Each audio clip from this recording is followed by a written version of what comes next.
Another wave of killings has struck the embattled Aguamede community in Eha-Amufu, Isi-Uzo local government area of Enugu state, where more than 10 persons were reportedly murdered by suspected Fulani herdsmen on Sunday evening.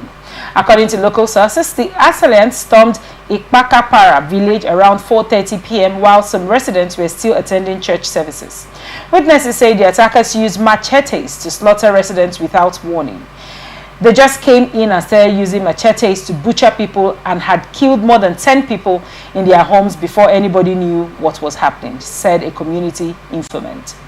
In a development that has sparked fresh concern, residents claim the helicopter was seen hovering over the community earlier in the day, fueling speculations that the attackers may have been airdropped. As of Monday, at least 10 bodies with deep machete cuts had been recovered, with several persons still unaccounted for. Efforts to reach Enugu State Police Public Relations Officer Daniel Ndukwe and the chairman of Isi-Uzo local government Obiora Obiago were unsuccessful, as neither responded to calls nor messages. This latest incident follows closely on the heels of another attack in nearby Mbuji, Eha-Amufu, where 4 residents were killed last week. Despite earlier deployment of security personnel to border communities following that attack, residents say there has been no visible improvement in security.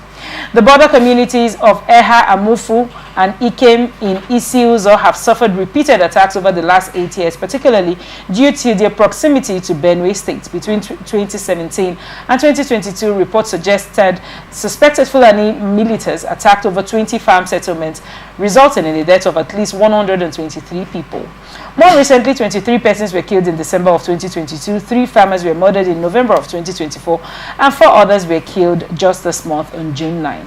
Residents continue to call for sustained and permanent security presence in the area amid fears of attacks. Now, the space of Fulani herdsmen attack has been an elaborate topic for discourse in recent times. I mean, it's kind of going on everywhere at the same time.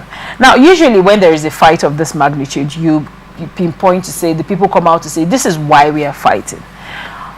Up till now, in Nigeria, we do not know what these herdsmen want, what their demands are. I need to know your thoughts on this report. For me, this is all politics, if you ask me.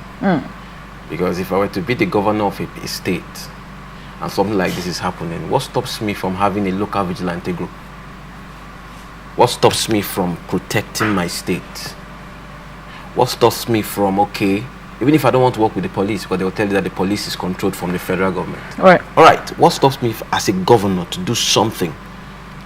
You are the chief security officer. So that gives you right, power, authority to be able to see what you can do to make sure that this nonsense stops.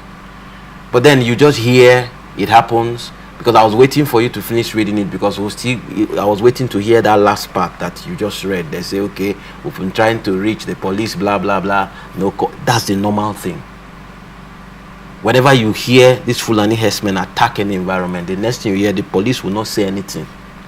The local government, So why then is everybody silent? Because that's why I said that these things are political. Let's tell ourselves the truth.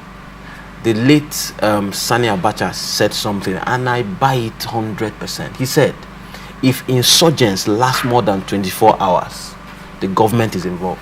So if it lasts more than 24 hours, the government is involved. So however I want to look at it, I pray that God gives us governors. I don't want to blame Tinubu on this one, because there's a governor in that state, for crying out loud. I can still remember River State here, when we had black suits so much in River State. It was the day Nyesom Wike, the then governor, woke up and set up a task force team that said destroying illegal refineries that we know were owned by most people that were high up there. The moment he took responsibility, that nonsense stopped. So let's stop making it look as if these things are very difficult things that cannot be handled. I say it, and I still say it tomorrow.